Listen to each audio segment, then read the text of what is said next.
In our last video, we arrived at the town of Aditum, built within the ruins of pre-war Los Angeles, now called the Boneyard. While there, we finally got the location of the Mariposa military base from a tarot card reading fortune teller. But we also uncovered a scandal between two gangs of LA, the Regulators and the Blades. After a thorough investigation, we discovered that the Regulators, pretending to be the police force of Aditum, are actually using the townsfolk as slave labor and blaming all of society's problems, including the murder of the mayor's son, on a rival gang to the north called the Blades. But the Regulators have been stealing money from the people of Aditum for years and are therefore heavily armored. The Blades have nothing. Before the Blades can free Aditum of their regulator overlords, we have to help them get some weapons. To do so, Razor, the leader of the Blades, asked us to clear out some death claws from the Death Claw Sanctuary to the east. These death claws are the only things keeping them from obtaining weapons from the weapon merchants called the Gunrunners. But before we head that way, we'll head west to explore the rumor that there's a library here in the Boneyard. Heading west from downtown, where we found the headquarters of the Blades, we arrive at the Boneyard Library, a huge brick ruin with the symbol of a cross and a circle outside the main door. The game describes this scene thus: in the heart of the city, a great library, fortified and restored, rises with forbidding yet graceful presence. You feel a sense of peace. Heading inside, we find bookcases everywhere, and standing just inside the entrance is a woman in black wearing a green mohawk named Kajita. "You're not from around here. Who are you?" she says. She is immediately suspicious of us and asks us what we are doing here in the Boneyard. We can say, "What's with all the questions? First, you tell me who you are." And she says, "Fair enough. I'm called Kajita. What's it matter to you?" We can say, "Look, lady, why so hostile?" And she says 90% of the people in the city fall into one or more of three categories: rapists, murderers, or thieves. I'm a thief, and you actually seem polite, so that makes me wonder, okay? Call it a survival instinct. We ease her mind when we tell her that we're not from around here, so we don't fall into any of her three categories. And with that, she opens up. We can ask her questions about the Boneyard. She tells us about the Blades by saying that they're not too bad as far as gangs go. The Gunrunners used to be a real gang, but then they went soft. They started setting up a deal whereby they trade weapons that they get from their victims or buy from the hub. Since no one here is up for a trip to the hub, it's easier to buy from the Gunrunners, so the Gunrunners do pretty well, even though their prices are high. The followers of the apocalypse live and work out of this building, the library of the Boneyard. She describes them as a bunch of peace preachers. Why they haven't been wiped out yet, she can't say. They're lousy combatants and have no understanding of the real world. But other than that, they're polite and well-educated. We learn that she comes from Aditum. She left, though, because it was a little too boring for her. She's not thrilled with living here in the Boneyard. She describes it as a pretty hostile place, saying that if she ever got the opportunity to leave, she'd take it. Well, after hearing that, we can say, "Look, I don't plan on staying in this place too much longer myself." And she says, "No kidding. Well, if you're looking for another hand, I'll sign on. Better than spending the rest of my existence in this hellhole, right?" We can warn her by saying, "Well, you are a welcome addition, but the desert's not much more fun." But that doesn't dissuade her. She says, "All right, looks like we've got a little butt kicking to do." And with that, Kajita joins our party as a permanent companion. Her voice is distinguished from Ian and Tycho's because her font color is black. The first thing we learn about her is that she hates dogs. If we click on dog meat, he says woof, and she goes, "I hate dogs." Well, at least we've got another cheery personality to keep us company. Kajita here has really low strength, which means she can't carry a lot. However, we can always use a game exploit by bartering with her and giving her things for free to get around this limitation. She can use some small arms, the 223 pistol, the 14mm pistol, and the 10mm SMG, though her sprite limitations means she can't use the 10mm pistol or the 44 Desert Eagle. But she's dynamite with melee weapons. In particular, she's deadly with with a Ripper or a Power Fist. The Power Fist was the endgame weapon I gave to Khajiit. We'll find one in a little bit, but bear in mind that she is very squishy. She only has 39 hit points, the lowest of all of our companions, even lower than Dogmeat. Dogmeat and Ian have 50 HP. This combined with the fact that she's a melee character and she wants to run up and punch people in the face means that she dies a lot. Near to where we find Khajiit is a woman that appears to look exactly like her, Nicole. This is the leader of the Followers of the Apocalypse. Greetings. Hey. We're very glad you could join us. We hope you have found our humble abode to your satisfaction. Thanks. Can you tell me more about what you worship here? We don't worship so much as follow a set of principles. We want to bring peace back to this wasteland. The world tends toward destruction, so we try to make a difference. How so? We try to remind people why the Great War happened in the first place, and help ensure it won't ever happen again. Have you been successful at all? We never give up hope.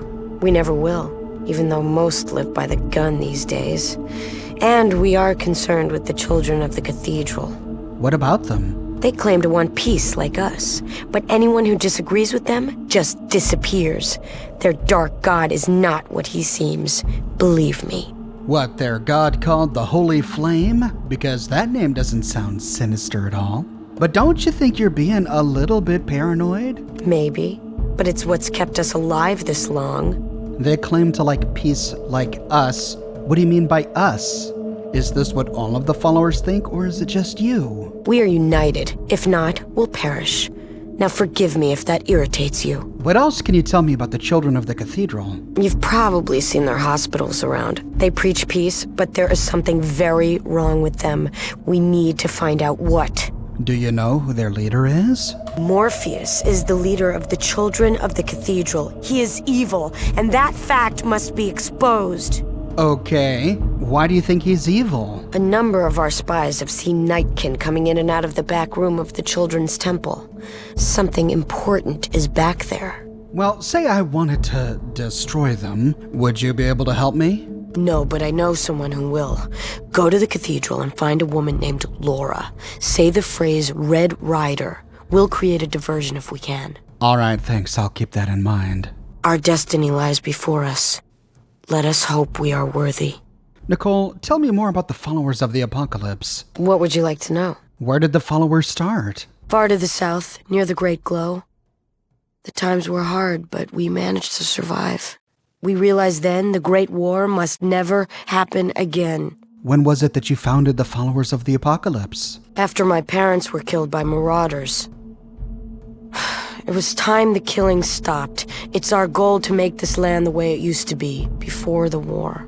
I'm sorry to hear about your parents. Thank you. I appreciate that. Now, is there anything else you needed to ask me? What made you and the followers decide to move up north? There aren't many left down south. The radiation polluted almost everything. Most of the remaining people followed us to start the organization. How did your family survive? We lived on the outskirts of the Great Glow. Sickness had started spreading, so we gathered all the people and we made our way north.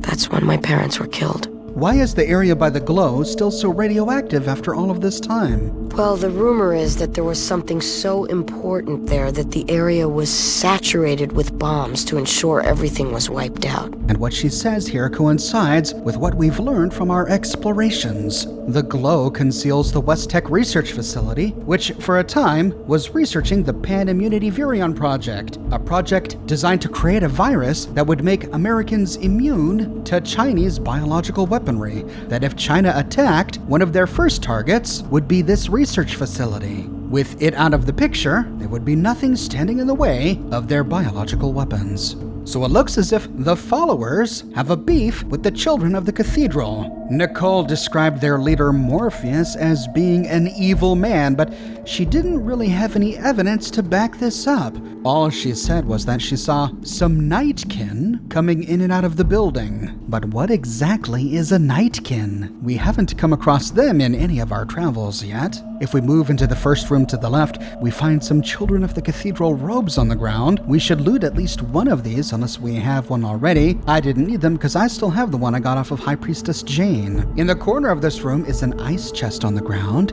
and inside we find a 10 mil of 44 Magnum and their ammunition. In the room directly to the north, we find another cooler on the ground, and inside we find some Rad-X and some stim packs. In the room just north of this, we find some stim packs, fruit, and a doctor's bag inside the refrigerator. Sadly, all of these bookcases are empty. Not a single one has anything in them. But at the far northern end of the eastern wall, we find a staircase leading to a basement. Here we find even more bookcases which are completely empty. But standing in one of the aisles, we find a creature described by the game as a hideous ghoul. But he's intelligent and polite. He says, "Greetings, brother," and he tells us that his name is Talias. He's here to help the followers of the apocalypse better understand the children of the cathedral. But that said, he doesn't know a whole lot. He does know that the children are in league with the Nightkin. And here we learn that the Nightkin are super mutants. Perhaps the Nightkin are some sort of superior breed of super mutant. But what differentiates a Nightkin from a regular super mutant? Perhaps the Nightkin is created from a prime. I'm sure we'll find out when we bump into them. Talias tells us that it is the children of the cathedral and the Nightkin super mutants that transformed him into what he is today. And then he begins to tell us a familiar story. A long time ago, he was living in a place far north of here, and that place was having problems with its water supply, and so they sent him out to fix it. When we ask him to elaborate, he says that he came from a vault to the north. He volunteered to go out into the wasteland to help with their water supply, but all the community could give him before he left was a shotgun and some shells. When we ask him what his vault was named, he says it was called Vault 13. And we can say, "Hey, that's my vault. I came from Vault 13 too, and I was sent out on the same mission you were." Talias says, "Really? Has Overseer Jacorian finally seen his way through to allow people to travel outside of the vault?" And we can lie or tell him the truth. If we tell him the truth, then he says that he thought as much. Jacorian was always a cautious man. He pities Jacorian for his job, though he describes the search for the water chip to be a fool's quest. Strangely enough, even though we've already found the water chip and returned it to Vault 13, we don't have an option to tell that to Talias here. But if we lie and tell him that Jacorian now allows people to leave the vault, he says that he's glad that the Overseer has finally come to his senses. While it is far from safe out here, he says, it'll do good to restore the Earth once more. He tells us that he's not the only one that Jacorian has sent from Vault 13. We met Ed, remember Ed was dead, and while we were exploring the glow, there was a body on the ground described as a vault dweller. I forgot to include this in my video about the glow, but when we click on the corpse, it does say vault dweller. Could this be another Vault 13 vault dweller who reached out to the Brotherhood of Steel to help find water, but was sent to the glow on their quest, where he eventually perished? He then tells us the rest of his story. In his search for the water chip, he made his way all the way to the necropolis. He discovered exactly what we did, that they had a water chip, but when he arrived, he found far more super mutants there than when we arrived. He worked together with Set to attack them, and he ended up killing many of them, reducing half of their number. And now we understand why if we arrive too late to the necropolis and we find all of the ghouls dead, the one living ghoul hiding behind the bookcase says that the mutants came here to take revenge because some human killed them all. At the time, I thought he must have been referring to the Vault Dweller, but no, he was referring to Talias. It was Talias who came here before us and killed most of the super mutants. That's why the super mutants come to wipe them out even before we ever visit the necropolis. But he was eventually overpowered. The mutants then dragged him to the Mariposa military base, whereupon they infected him with FEV. However, something went wrong. Talias didn't respond to FEV the way all of the other mutants did. Could it be because he was a vault dweller and until recently was unexposed to radiation? In any event, he retained his mind. And so they kicked him out to die in the wasteland. But the followers of the apocalypse found him, brought him back here, and nursed him back to health. But he tells us a little bit about what he saw inside the military base. He saw their leader, the head of a mutant army. And he confirms our suspicions. He kidnaps humans and transforms them into super mutants. He doesn't know the exact process because he was knocked unconscious during it. At this point, we have two ways to get a reward from him. We can promise to go to the military base and kill this leader to avenge Talias. And he says, "Thank you for your kindness, you do me a great service." And we can tell him that we already wiped out the super mutants at the necropolis, whereupon again he thanks us. No matter which option we choose, he gives us a flamer. And if we have fewer than 4 intelligence, he gives us some mentats. Talias here has just given us a huge piece to the puzzle. We've always known that something has been off about the children of the cathedral. High Priestess Jane was unnecessarily sensitive. They worshipped the holy flame, which Nicole described as the dark god. We found them at the necropolis, and at the time we didn't have an explanation. But with Talias's testimony here, we understand that the children of the cathedral are working with the Master and his super mutant army. Nicole said that the leader at the cathedral was named Morpheus. Could Morpheus be the Master? But wait a minute, Talias also said that their leader who infected him with FEV was at the military base. How could Morpheus be the Master if he's both at the cathedral and the military base? Perhaps he's not the Master. Or perhaps we'll find a completely different leader at the military base. Could he be this Lou whom Harry kept talking about? Well, the only way at this point to find out for sure is to go there. Exploring the basement of the library, we find very little. Just a knife in one of the coolers. So when done, we can head outside the library. Turning west, we can explore the rest of this zone. We find a building just behind the library, and inside is a man in a full suit of combat armor. We see a burly bounty hunter with a button that reads, "I'm Christopher, and you're meat." His full name is Chris Avalon. He's named after one of the developers of the game, the same Chris Avalon who wrote the Fallout Bible. He doesn't like talking with us. He won't answer any of our questions. However, if we kill children in this game, we achieve a special reputation title called Child Killer. If we approach Chris Avalon with the Child Killer title, he says, "Did you know that there's a bounty of 1,500 caps on your head for killing children?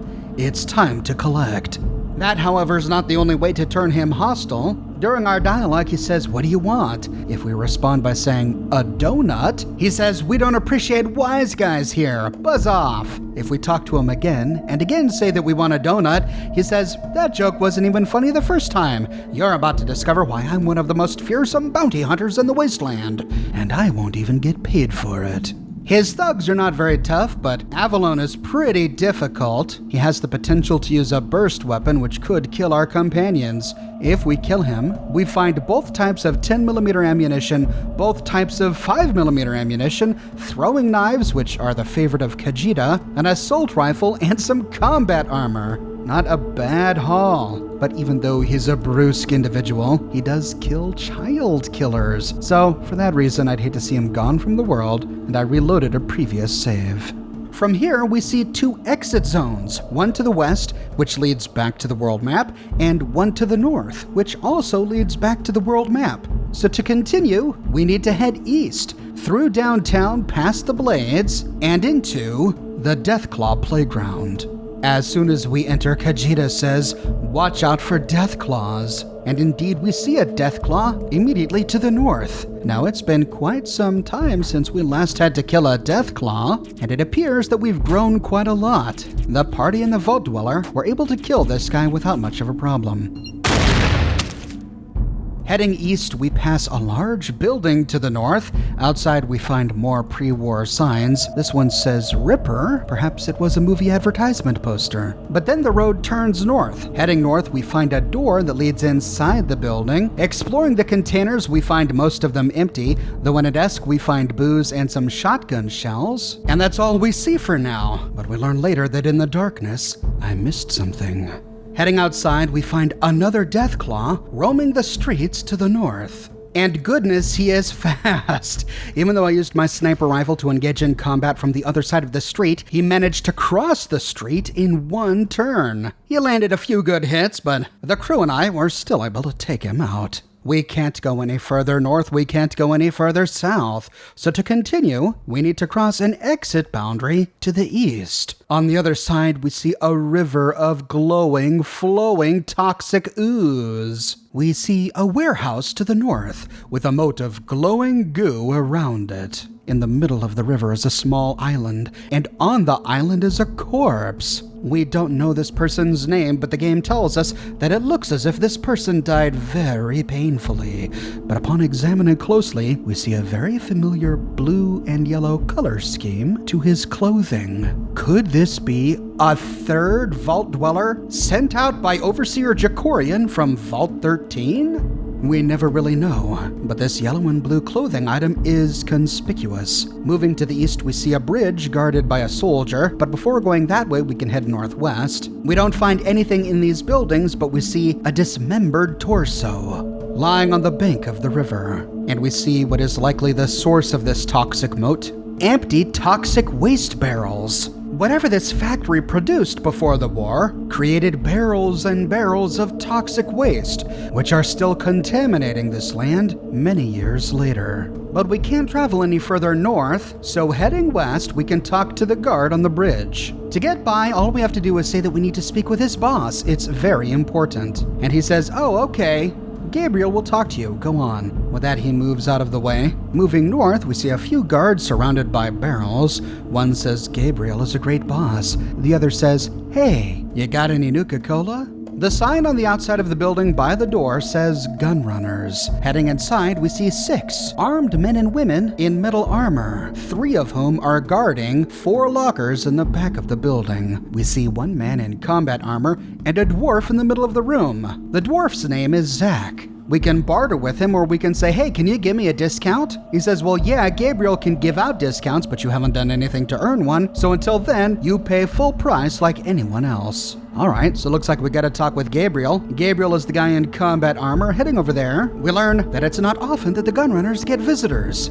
Strange to have a still functional shop if they never get visitors. We can ask why, and he says, well, it's because of the death claws outside the factory. He says that no matter how many they kill, they always seem to come back. But ultimately, they're machinists, not fighters, and so they're not the best ones for the task. We can offer to help, and he says that if we can clear the death claws, he can offer us a discount and one of 2 rewards. Now, the choice we make here is very important. We can either choose to loot weapons and ammunition for ourselves, or to have the gun runners equip the blades with high-tech weaponry. No matter which option we choose, he says if you clear out all the Deathclaw, we've got a deal. But that's strange. We killed all the Deathclaw, didn't we? Heading back to the Deathclaw playground, we can run around a while, and sure enough, we don't see any Deathclaw. But heading back inside the house, oh, that's what I missed. A staircase leading down to the basement.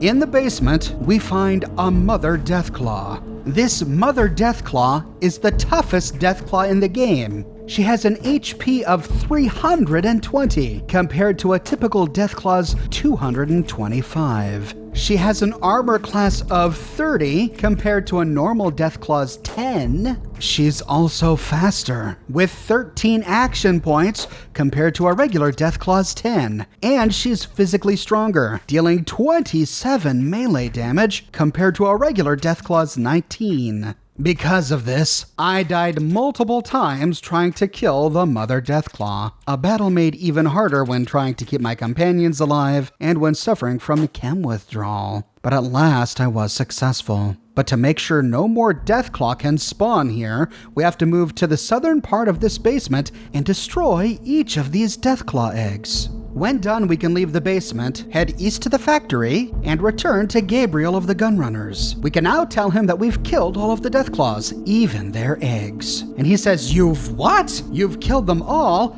Thank the gods." Now we can move to where we can get our own materials and not have to rely on those snakes in Aditum. You name it and you've got it, my friend. And here we can again make our choice. If we say that we want weapons and ammunition, he says, "You've got it, just take whatever you want. We're pulling out of here in a day or 2, but we'll leave more weapons and ammo than you can carry. Just come back here whenever you need them." With that, the Gunrunners eventually leave the fortress, and we'll lose them as a merchant. However, the Gunrunners guarding the lockers all move away, and we can loot them at our pleasure.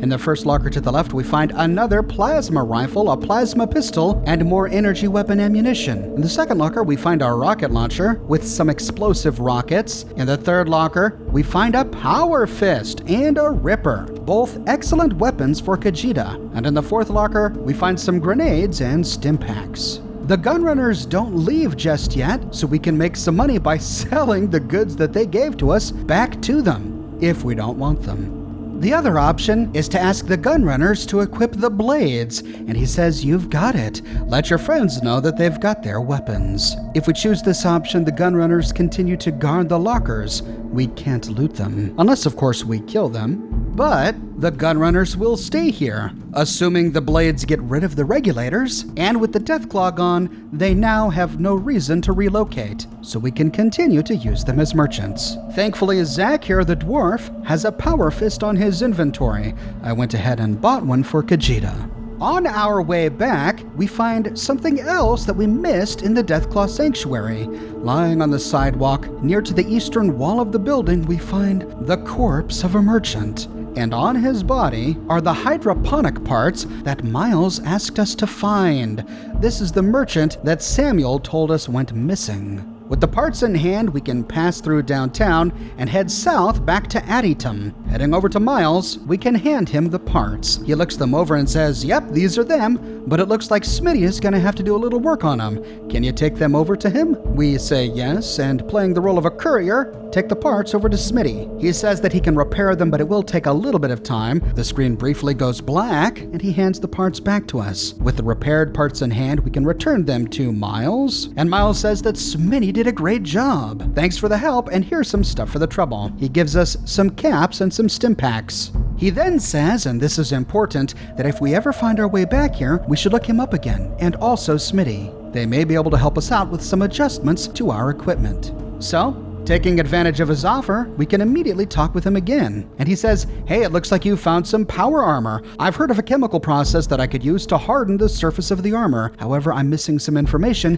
which could give me the last few clues to the formula and the supplies necessary. I've heard the librarian in the hub, Mrs. Stapleton, has some journals and books that might be of use. If you could get those from there, I could probably test the process on your armor. So it looks like we have to head to the hub, but first we can stop by Smitty. He says, thanks for fixing the farms. If you ever find yourself a plasma rifle, bring it on back here. I know a few tricks that I can pull with the injectors. But we've already got a plasma rifle, so we can hand it on over to him. He takes the plasma rifle, pulls out his tools, and starts to tinker with it. The screen goes black, and then he says, there, I think that does it. And he hands us back our plasma rifle. Try that out for size. With that, we now have a turbo plasma rifle. The turbo plasma rifle is, for my money, the best weapon in the game. Certainly the best non-automatic rifle in the game. It does between 35 and 70 damage, which is greater than the between 30 and 65 of a typical plasma rifle. And its AP cost goes down by 1, consuming only 4 AP per shot. At later stages of the game, I was able to get 3 shots off each round with this thing. And it has an increased range, 35 compared to the plasma rifle's 25. This is greater than even the sniper rifle. The only downside is it now weighs 2 more pounds. But in my opinion, that's a small price to pay. Now for players who really want to be energy weapon snipers, a better option may be the laser rifle. It has a staggering range of 45, 10 more than even the turbo plasma rifle. However, it does far less damage, between 25 and 50 damage instead of the 35 and 70 of the turbo plasma rifle. And it costs 5 AP. But we're not done. We've got some hardened power armor to create. So heading back to the hub, we can go to Mrs. Stapleton's bookshop and ask her if she has a set of chemistry journals. Miles and Addington said that she might. And she says, yes, I've heard from Miles, and I have the one that he's looking for. However, it's going to cost us 750 caps. But that's okay. It's a small price to pay for the best suit of armor in the game. With that, she hands the books over. After doing a little bartering in the hub, we can return to Addington and deliver the books. Miles takes the books from us and starts flipping through them. Yes, he says. He mumbles to himself for a few more minutes and then says, well, I think I can figure it out, but it'll take a full day for the bonding to occur. Is that acceptable? And unless we're still trying to hunt for the water chip, that's totally fine. The screen goes black, and a day later, Miles hands us the power armor back, and it seems to glint a little more than it did before. Well, he says, I think it worked.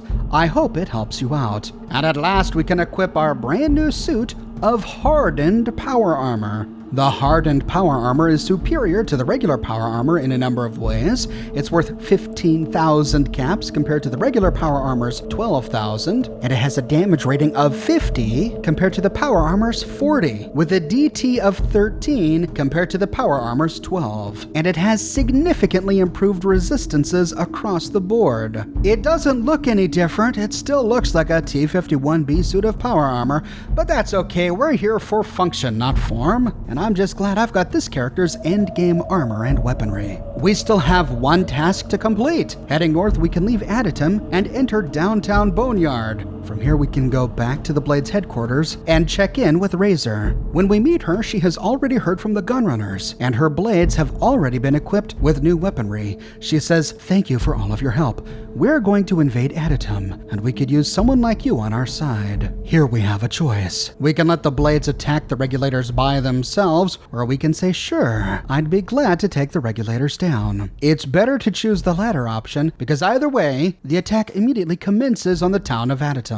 The Regulators open fire first, but if we choose to help the Blades, we are accompanied by a squad of combat armor wearing, laser rifle and assault rifle wielding Blades soldiers who significantly help during this fight. The problem is that the townsfolk of Adytum join in the fight and attack the Regulators, but the Regulators are cutthroat. They have metal armor and high-powered weaponry, but the townsfolk are wearing no armor and are lucky to be wielding knives. We are stuck at the northern part of this map, dealing with Caleb and the Regulators up here, but all the while, the other Regulators scattered all over the town are murdering the townsfolk. We have to travel south as fast as we can if we want to save anyone, but unless we have a whole lot of AP and can move many hexes each round, or if we have a laser rifle with exceptional range, we're likely to be too slow. It's incredibly hard to save the townsfolk of Adytum. I played through this 3 different times, and each time, the majority of the townsfolk died, including Smitty and Miles, the 2 merchants necessary to produce the turbo plasma rifle and the hardened power armor, which means if we do this quest before completing the hydroponics quest, we are locked out of getting the armor and the rifle forever. As we move to the southern edge of the map, this was the only part of the town where I was able to save a few of the townsfolk, since there were only 2 Regulators attacking here. Once done, if we go back to the Blade's headquarters, we see that Razor is gone, and we don't find her anywhere else in town. But at least the Regulators are gone, the gunrunners are free to sell their goods, and we walk away more powerful than ever and with the location of the Mariposa military base. Nicole from the Followers of the Apocalypse really wants us to go to the cathedral to see what Morpheus is doing over there, but we made a promise to High Elder Maxon of the Brotherhood of Steel and to Jacorian of our vault. We have got to stop the mutant threat. And so first, we will head northwest to the Mariposa military base to finally put an end to the mutant production facility. I publish many videos each and every week, so if you want to make sure you don't miss the next episode, be sure to subscribe and to click that